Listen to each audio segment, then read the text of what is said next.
If you're growing watermelon out in your garden, the goal is to harvest a mature, sweet-tasting fruit, but the problem is you can't see the inside. Unlike vegetables like zucchini and cucumbers that actually taste better when they're harvested a little bit unmature, that's not true for fruit. So you want them to get to their peak before you harvest because that is when the taste is the best. So how do you actually know when your watermelon is ready to pick? Well, in this video, I'm going to share 5 signs to look for that will indicate that the watermelon is ripe and ready to harvest. So the very first thing that you need to do is watch the calendar. It's important to write down your planting dates and then your expected harvest dates so you have an approximate idea of when you should actually harvest. So for example, the sugar baby watermelons that are behind me, I planted at the end of May and they take about 75 to 85 days to harvest, so I knew by about mid to late August they should be ready to harvest. And if you're looking for an easy way to keep track of all of your planting dates and expected harvest dates, I have this gardening planner, which is what I use out here in my garden, and that will be linked in the description. But you just write down the day you plant, when you should harvest, and it helps you keep track because if you're way before your expected harvest date, you know you have to keep waiting. And then if you're way past, you know you're a little bit behind. So it's just nice to have that approximate date. But one thing to take note of when you're going off of expected harvest date is that different melons are going to ripen at different times because not every melon fruits at the same time. So for example, the plant is going to continue to flower and produce more melons throughout the season. So you need to kind of pay attention to which melons came on first. And those are going to be the ones that you harvest first. And then you're going to have melons that are smaller that are obviously going to have a later harvest date. And so that's why it's really important to pay attention to other signs as well so that you can tell when the fruit is ripe. And one of the first signs to look for is the field spot on the bottom of the melon. I wish I had an example for you. I ended up actually rotating my melons a little bit this year. They were growing into my walkways, and none of the melons right now really have a clear field spot to show you, but the melons are definitely ripe because the ones that I've already cut open this week have been super sweet.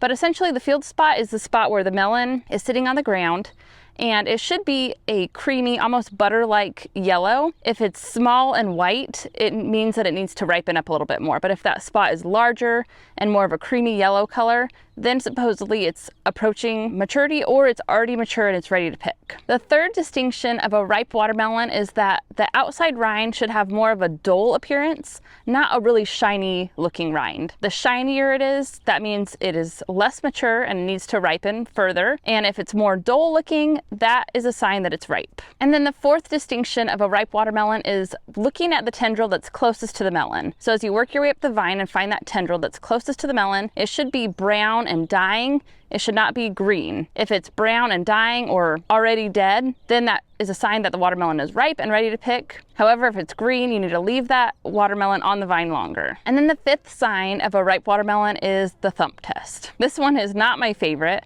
I think that the thump test is easy to do, but I think that your opinion of how it sounds could vary, which is not why I think it's the best way to tell if your watermelon is ripe. But supposedly you want that melon to have a deep tone when you thump on the rind. Some people say that if it sounds hollow, it's underripe, but then other people say if it sounds hollow, it's overly ripe and rotting inside. So that one is a little bit tricky to tell. I think it's just a varying opinion out there, but a ripe melon should supposedly have a deep tone when you thump on it. And now that we've picked what appears to be a ripe melon on the vine, let's cut it open and see how it tastes.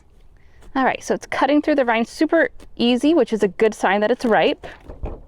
Ooh, check out that melon, so pretty. And now that this melon is cut open, one of the other things that shows that it's mature and ripe is that the seeds are fully mature. They're fully developed, they're not small, so that's a really good sign. And now let's see if it's actually sweet. So good. One thing I'd like to point out with this melon, on the vine, the tendril was dead and totally brown. There was no field spot or ground spot, as some people call it, but for some people growing the sugar baby melons, they probably will see that, or you might in other types of melons. The rind is very dull looking. It's not shiny like it was earlier in the season. It had gotten to the point of maturity from my own records. So I knew about midway through August or the end of August, I should be able to harvest some melons, and that's exactly where we are right now today. Now we cut it open and it's ripe and delicious. So those are some ways to tell if your melon is ripe and ready to eat. And since we're on the topic of harvesting, another type of crop that is kind of difficult to tell when it's ready to harvest is root crops. Just like the watermelon, how we can't see inside, you can't see beneath the soil to see when root crops are ready to harvest. And I know that's a totally different time of year crop, but when you're harvesting your melons, you're going into fall and it's time to plant all of those root crops. And so if you head to this video right here, I talk all about tips for knowing when to harvest your root crops, and so be sure to head there next because those are going to be the next plants that you have out in your garden. I'll see you there.